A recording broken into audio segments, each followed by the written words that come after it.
এখানে আমার পেঁয়াজ কাটতে কাটতে আমার হাল পুরো বেহাল হয়ে গেছে। তার কারণটা হচ্ছে রাত্রেবেলা বসে যে পেঁয়াজ কাটতে, তো রাত্রে হবে রুটি আর মাংস।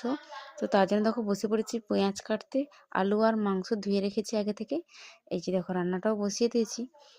প্রথমে দিয়ে দিয়েছি পেঁয়াজ আর আদা রসুন, যেহেতু আমি এক জায়গায় পেস্ট করেছি তো তার জন্য সেই পেস্টটা একটু পরেই দিচ্ছি।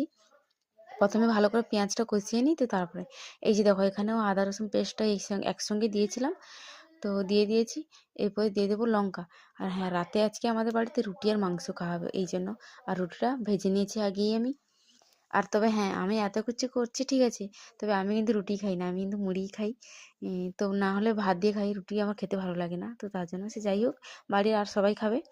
এই যে দেখো মাংসটা কিন্তু এই লাল লালভাবে কষিয়ে, আর হ্যাঁ, বাড়িতে কিন্তু আমার হাতের মাংস কিন্তু খেতে কিন্তু সবাই ভালোবাসে।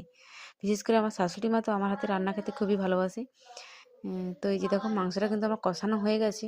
তো অল্প একটু জল দিয়ে এবার এটাকে ঢাকা দিয়ে রেখে দেবো। দিয়ে কিছুক্ষণ রেখে দিয়ে তারপরে দেখো হয়ে যাবে। আর হ্যাঁ, তোমরা কিভাবে মাংস রান্না করো এটা কিন্তু কমেন্টে জানিও, হ্যাঁ। আর আমার আজকের এই ব্লগটা কেমন লাগলো সেটাও কিন্তু কমেন্টে জানিও। যারা নতুন হয়ে আছো আমার চ্যানেলে, প্লিজ একটু চ্যানেলটিকে সাবস্ক্রাইব করে দিও। তো চলো টাটা, দেখা হচ্ছে পরে কোনো ভিডিওতে।